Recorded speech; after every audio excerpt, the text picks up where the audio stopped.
bon, Seigneur, pour nous de te célébrer ensemble. De pouvoir ensemble dire, mais ton amour, Seigneur, est véritablement incomparable. Nous avons pu toucher du doigt, goûter combien Dieu est bon. Et encore aujourd'hui, nous goûtons à sa bonté, sa fidélité qui durera toujours. Merci Seigneur pour ta présence. Merci pour Seigneur ce temps de louange, d'adoration où nos yeux sont fixés sur toi et nous sommes centrés sur toi. Christ au centre de ce culte, Christ au centre de l'Église, la parole de Dieu qui demeure éternellement et que nous voulons chérir dans nos cœurs. Amen. Alléluia. Gloire à Dieu. Être ensemble, mes frères et sœurs, je trouve que cela se manifeste concrètement dans ces temps qu'on vient d'avoir là. Louer Dieu ensemble, prier, louer le Seigneur aussi, le remercier, être reconnaissant et faire monter nos voix ensemble, ou les voix de nos cœurs, si on a prié à l'intérieur, ou de nos pensées. Être ensemble est bien plus qu'une dimension physique, ça va au-delà. Et si nous avons été séparés, entre guillemets, de corps pendant un certain temps, parce que vous priez, je le crois, pour vos frères et sœurs, parce que nous avons prié pour l'Église, parce que nous continuons à prier, nous sommes ensemble. Et l'Église continue à être unie, parce que nous prions pour les chrétiens persécutés, eh bien nous sommes éloignés d'eux, parce que nous prions pour les missionnaires, nous ne les voyons pas, mais nous sommes ensemble. Il y a une dimension spirituelle. Et je voudrais partager la parole de Dieu avec vous maintenant.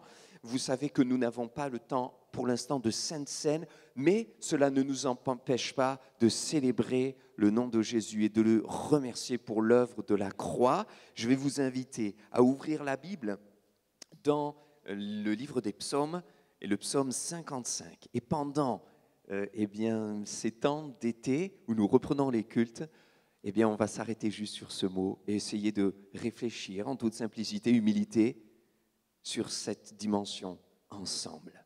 Alors, le psaume 55, versets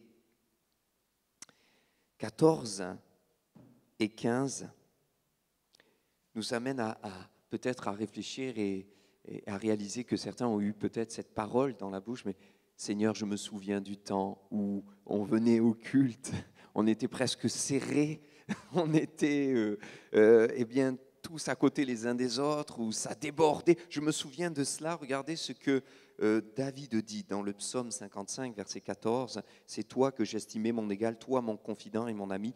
Ensemble, nous vivions dans une douce intimité. Nous allions avec la foule à la maison de Dieu. » Peut-être que certains se rappellent, bon, j'ai envie de dire, j'enlève le peut-être, on se rappelle tous, je pense, de ces moments où nous étions ensemble avec un rapprochement un peu différent, pas de masque, des chaises à côté, voilà, l'église pleine, etc. On se souvient, oui, nous étions ensemble. Mais il est important, je crois, de réaliser que cette dimension de l'unité, du fait de se serrer les coudes, de prier les uns pour les autres, ne s'arrête pas à une dimension charnelle, physique, visible, mais elle est spirituelle. Comme je disais tout à l'heure, la parole de Dieu nous rappelle une grande réalité. Avec la venue de la Covid, on dit là, si ça vous surprend, la Covid-19, eh bien, il y a eu tellement de choses qui se sont arrêtées. Mais Dieu lui a continué parce que Dieu est fidèle. On l'a entendu dans beaucoup de prières, on l'a chanté aussi, Dieu est fidèle, il ne change pas. C'est dans Malachie au chapitre 3, verset 6, que Dieu lui-même dira, « Je suis l'Éternel, je ne change pas ». Il ne change pas. Peut-être que certains ont été découragés ou se sont posé des questions. Il y a tellement de choses qui ont changé, tellement de situations qui ont changé, tellement de circonstances qui ont changé. La manière peut-être de vivre le culte d'arrivée qui a changé. Maintenant, on me pointe. Je dois donner mon nom, mon prénom. Je suis éloigné de l'autre. Et je me souviens de ce moment où on semblait avoir plus de liberté. Mais Dieu nous rappelle qu'il n'a pas changé. Son amour n'a pas changé. Sa grâce n'a pas changé. Sa compassion n'a pas changé. Et le Saint-Esprit n'a pas changé. Il continue à œuvrer, il continue à agir, il continue à être le consolateur. Son nom n'a pas changé. Jésus avait dit, je vous enverrai le consolateur. Et il n'a pas changé. Il est là toujours avec nous. ensemble. Ça, c'était déjà la volonté de Dieu. Père, Fils et Saint-Esprit, ils sont unis. C'est la triunité. Il avait voulu que nous soyons ensemble. C'est pourquoi rien ni personne ne pourra séparer en réalité les vraies pierres vivantes de l'Église de Jésus-Christ. On peut nous séparer de corps, mais on ne pourra jamais nous séparer spirituellement. C'est pour ça que je parlais des chrétiens persécutés. On est dans des cas concrets, des choses que nous pouvons comprendre, des situations parfois difficiles, des missionnaires au loin qui sont isolés, mais quand il y a la prière, quand il y a la communion fraternelle, quand il y a le Saint-Esprit, nous demeurons ensemble. Et personne ne pourra nous séparer. C'est l'apôtre Paul qui dira dans Romains chapitre 8, « Car je sais que ni la mort, ni la vie, ni les souffrances, ni la maladie ne me séparera de l'amour de Dieu manifesté en Jésus-Christ. » Et si on ne peut pas nous séparer de l'amour de Dieu, parce que nous restons attachés au Seigneur, alors on ne peut pas réellement nous séparer les uns des autres. Et il est important pour nous d'être encouragés et de dire, nous vivons ensemble, nous prions ensemble, nous voulons aller de l'avant ensemble, nous voulons nous tourner vers le Seigneur ensemble, nous nous approchons de Dieu ensemble et on va prier pour les malades et ensemble on va leur prendre la main et on va apporter les personnes qui ne connaissent pas le Seigneur aux pieds de Jésus. Ensemble nous allons le faire et nous allons continuer à avancer ensemble. C'était déjà la volonté de Dieu le Père. C'est son essence lui-même, Dieu, Père, Fils et Saint-Esprit. Ils travaillent ensemble. La parole de Dieu ne change pas. Beaucoup de choses ont changé, mais elle ne change pas. Dans Ésaïe au chapitre 40, verset 8, il est dit que l'herbe sèche, la fleur tombe, et ça se vérifie tous les jours. Mais la parole de Dieu subsiste éternellement. Elle ne change pas. Beaucoup de choses ont changé, Dieu n'a pas changé. Beaucoup de gens peut-être ont changé, Dieu n'a pas changé. Et ensemble, nous voulons aller de l'avant et le célébrer. Hébreux 13, 8, vous connaissez bien ce verset, Jésus lui-même ne change pas. Il est le même hier, aujourd'hui et éternellement. J'aime bien ce verset du psaume 122 qui dit aussi, Jérusalem, tu es bâtie comme une ville dont les parties sont liées ensemble. Eh bien, puisse notre église d'Aix-en-Provence être une église locale où les pierres vivantes sont liées ensemble. Reste soudés et continue à penser les uns aux autres, à prier les uns pour les autres, malgré parfois la distance, la séparation, parce que même si on se retrouve là un peu plus ensemble que ça n'a été dans les mois précédents, on sait très bien qu'avec 4 cultes, et donc 2 dimanches différents, il y a peut-être des personnes qu'on aurait aimé revoir ou croiser. Et puis, on ne va pas les revoir pour l'instant ou pendant quelques semaines. Mais cela n'empêche pas que je pense à mon frère, je pense à ma sœur, je prie pour lui, je prie pour elle. L'Église continue d'avancer. Ensemble pour le salut, c'était déjà dans le plan de Dieu et dans son cœur. Il a voulu nous sauver ensemble. Et nous sommes tous au bénéfice de sa grâce. Personne ne peut dire, moi, par mes mérites, je suis sauvé, j'appartiens au Seigneur et j'irai au ciel grâce à mes œuvres, parce que j'ai commis plus de bonnes actions que de mauvaises. Non, c'est la grâce de Dieu qui nous sauve et c'est son sang précieux qui a coulé à la croix. Et ce plan divin était dans le cœur de Dieu. Dieu a collaboré, Dieu le Père, avec le Fils et le Saint-Esprit pour que nous soyons sauvés. Il y avait déjà un projet ensemble dans le cœur de Dieu. Dans Genèse au chapitre 22, vous savez, il y a cette expérience si particulière. L'épreuve d'Abraham, où il ne nous est pas dit le diable mit Abraham à l'épreuve. Abraham tomba dans l'épreuve tout seul, mais Dieu mit Abraham à l'épreuve. Genèse chapitre 22, verset 1er.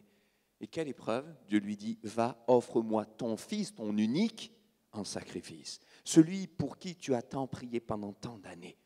Imaginez le cœur d'Abraham qui, à ce moment-là, c'est comme brisé, décomposé. Je ne comprends pas, toi, mon Père, qui m'a fait découvrir la foi, qui m'a fait entrer dans une relation de confiance avec toi. Tu me demandes maintenant de t'offrir en sacrifice. Mais Abraham a cru en la fidélité de Dieu et lui a fait confiance et il a obéi. Et il est parti sans savoir exactement ce qui se passerait, mais en sachant que Dieu était puissant, s'il le fallait même pour ressusciter son propre fils d'entre les morts. Alors il y est allé avec son fils. Et la parole nous dit qu'il chargea le bois sur son fils Isaac. Et il prit le feu et le couteau. Genèse 22, 8. Et ils marchèrent ensemble. Or, il y a là une image qui préfigure quelque chose de plus grand, le Père et le Fils qui marchent ensemble jusqu'au lieu du sacrifice.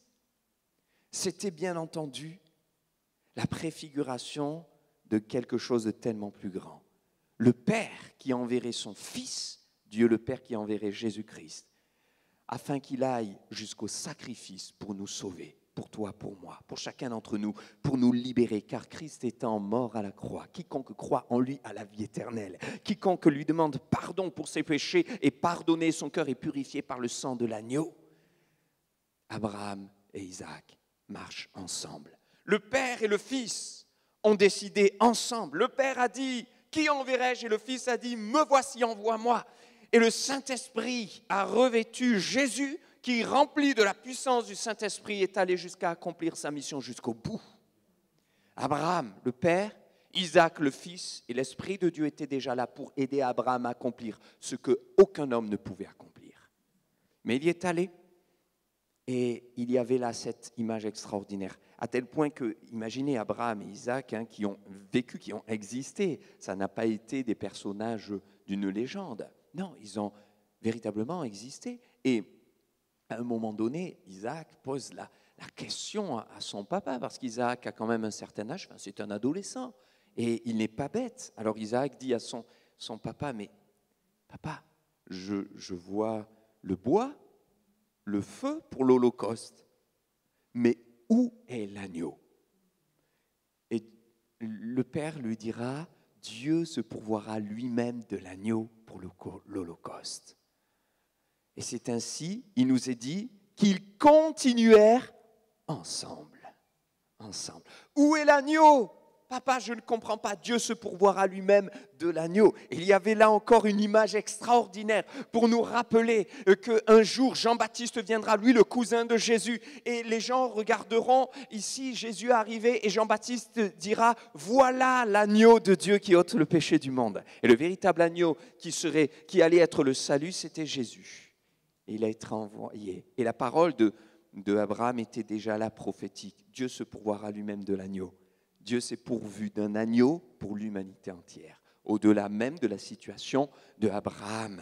Et ils marchèrent ensemble. Le plan du salut pour vous et pour moi, c'est un plan qui a été conçu ensemble, dans le cœur de Dieu, Père, Fils et Saint-Esprit. Et c'est pourquoi nous sommes sauvés ensemble. Le salut nous rapproche. Le salut, nous unit. Il nous unit autour de la présence de Jésus-Christ. On est tous à la même enseigne. Et l'on dit, Seigneur, tu nous as sauvés. Ton sang à la croix, ta vie donnée pour nous, ta crucifixion et ta résurrection, c'est ce qui nous unit. Le culte, c'est ce qui nous rappelle que nous venons offrir à celui qui nous a sauvés la louange de nos cœurs.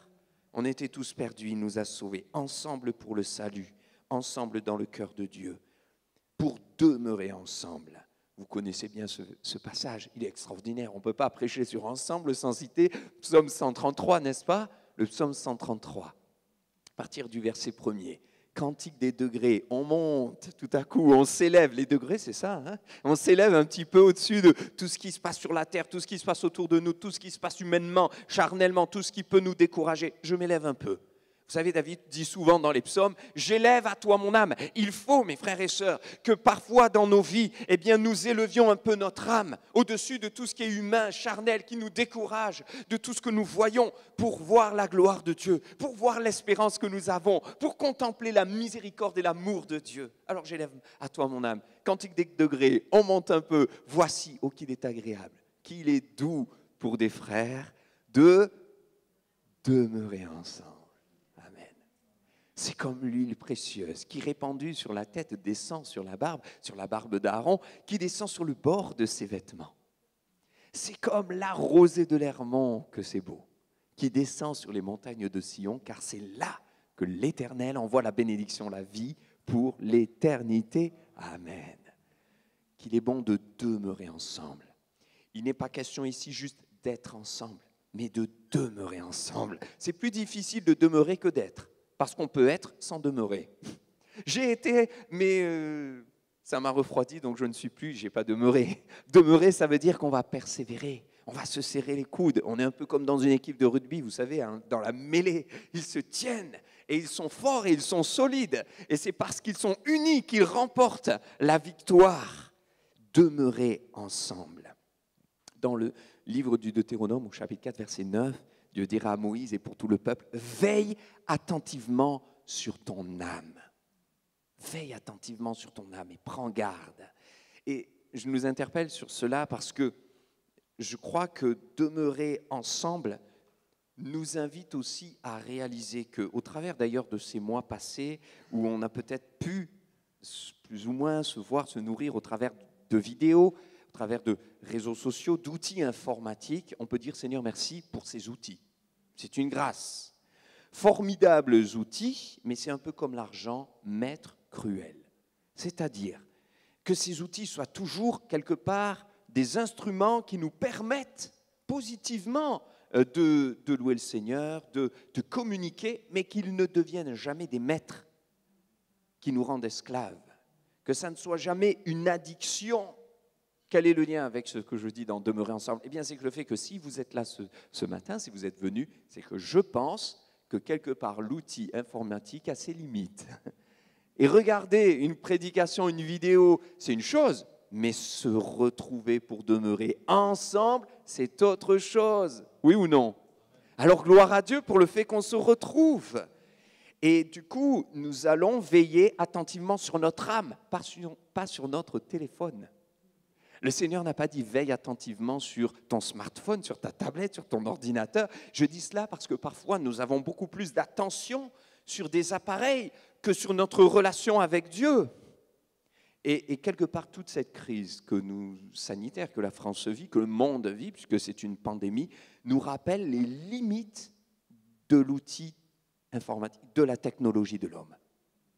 La technologie ne remplacera jamais l'humain. L'homme construit, mais Dieu crée. L'homme fabrique, mais Dieu donne la vie. Et on a besoin de demeurer ensemble. Mais ça veut dire concrètement que si je suis d'accord avec ce postulat, eh bien je vais préférer et privilégier une communication directe plutôt qu'un SMS. Parce que je veux demeurer avec mes frères et sœurs, je veux que nous demeurions ensemble. Mes frères et sœurs, c'est juste un conseil pratique.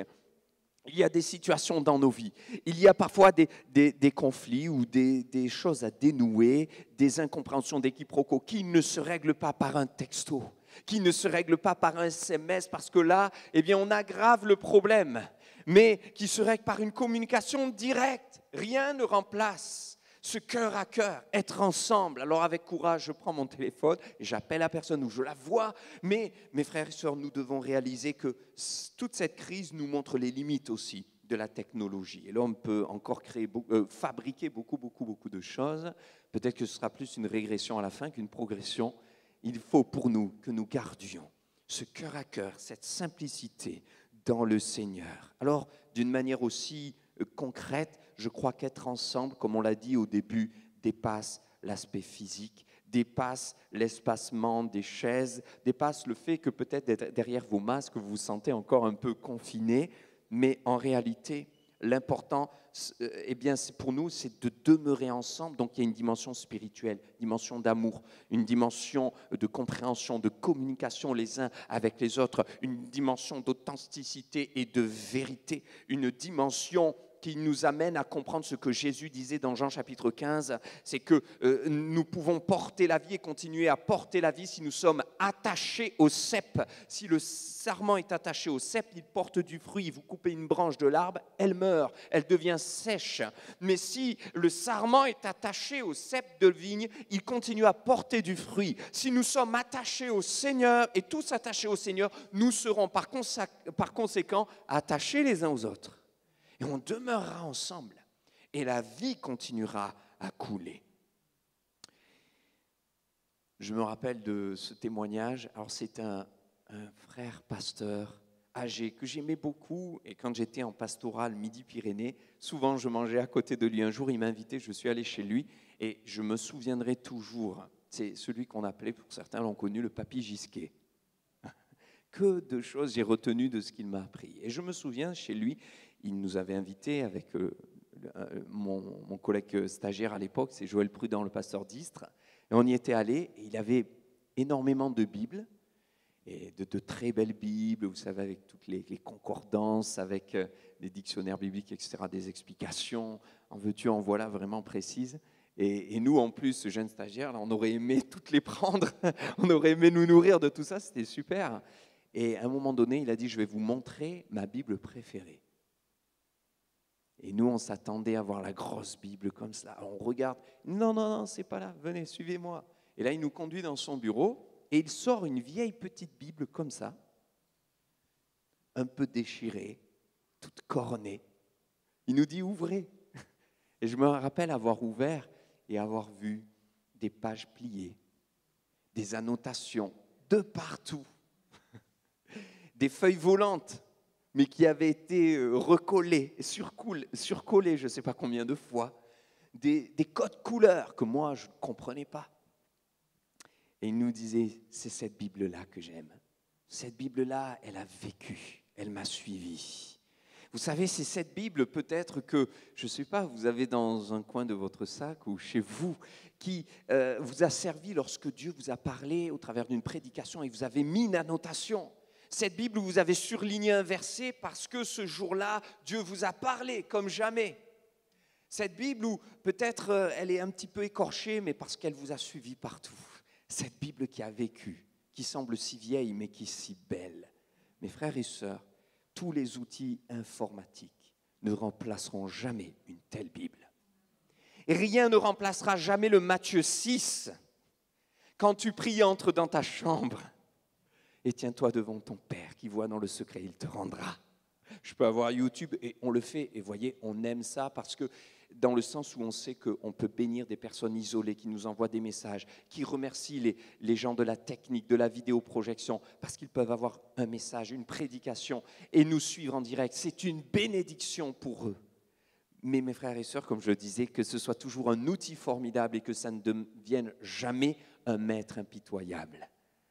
Rien ne remplacera ce temps de cœur à cœur avec Dieu, où je vais dans ma chambre et je parle au Seigneur.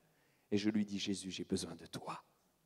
Quand tu entres dans ta chambre, ferme ta porte. Plus que jamais d'actualité, ce qui serait pertinent, c'est de fermer toutes les portes qui nous empêchent d'avoir cette relation avec Dieu. Et c'est les portes qui nous empêchent, et parfois qu'il faut fermer, éteindre, elles sont là.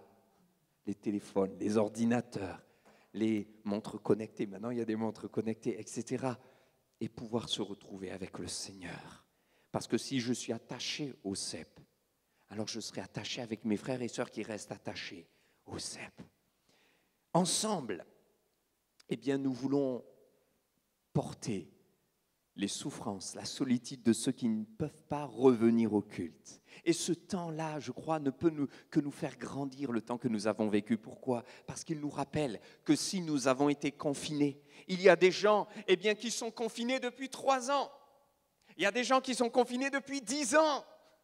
Il y a des papis-mamies qui aimeraient venir et ça fait des années qu'ils n'ont pas franchi le seuil de la maison, là du temple. Mais pourtant, eh bien, ils tiennent bon, elles tiennent bon, ils sont forts dans la foi. Dans Hébreux 11, il est parlé des héros de la foi. On connaît Abraham, il est parlé de Samson, de Jephthé, de David, etc., de Daniel et ses compagnons qui ont fermé la gueule des lions. Mais la Bible nous dit, et il y en a bien d'autres, il y a des anonymes. Nous avons nos héros de la foi. Et nos héros de la foi ne sont pas forcément connus ou visibles. C'est parfois une mamie qui est seule dans sa maison, mais qui continue à prier depuis 10 ans et qui ne dépend pas des circonstances, qui ne dépend pas du monde, mais qui dépend du Seigneur. Ça, ce sont nos héros de la foi en réalité qui nous montrent un exemple. Et quelque part, tout ce que nous vivons nous permet d'être plus que jamais soudés ensemble. J'ouvre mes yeux, j'ouvre mon cœur et je dis, mais Seigneur, pardonne-moi pour toutes les fois où j'ai juste dit, oui Seigneur, bénis le frère un tel qui est isolé, c'est vrai, dans sa maison, et je suis passé à autre chose, comme si de rien n'était. Je n'avais pas réalisé ce qu'était réellement le confinement. Mais maintenant, je l'ai vécu 3 mois, peut-être certains l'ont vécu 4 mois, et se sont dit, ouf, c'est fini. Eh bien, tout à coup, nos cœurs et nos yeux s'ouvrent, parce qu'il y a des frères et sœurs, ça fait 4 ans qu'ils le vivent. Et on dit, Seigneur, donne-moi plus de compassion et aide-moi à réaliser que ma relation avec toi, le salut, dépasse toutes les circonstances que nous avons même ici-bas, Toutes ces choses sont des outils, mais rien ne remplacera ma relation avec Dieu, ma dépendance au Seigneur. Ils vivent ce que Paul a entendu de la part de Dieu dans 2 Corinthiens, au chapitre 12 et au verset 6. « Ma grâce te suffit, car ma puissance s'accomplit dans ta faiblesse. » Et je termine avec « Ensemble à l'œuvre ». Il est important de comprendre que l'œuvre de Dieu avance, l'œuvre de Dieu continue, le Saint-Esprit continue. N'ayons pas peur de la Covid, du coronavirus. Soyons prudents, soyons sages, mettons les masques à l'extérieur, soyons des exemples, des témoins pour les gens autour. Mais n'ayons pas une peur extrême, soyons dans la confiance et dans la foi. Pourquoi ? Parce que quand tout s'arrête, Dieu continue. Pendant le confinement, tout s'est arrêté autour de nous, pour les hommes, l'économie, certains restaurants, bars, etc. Beaucoup de choses se sont arrêtées. L'école s'est même arrêtée pendant un temps, mais Dieu a continué à agir. Je partageais ça avec la jeunesse vendredi soir, lors de notre réunion en plein air. Je prends la liberté de prendre 2 minutes pour vous le partager aussi.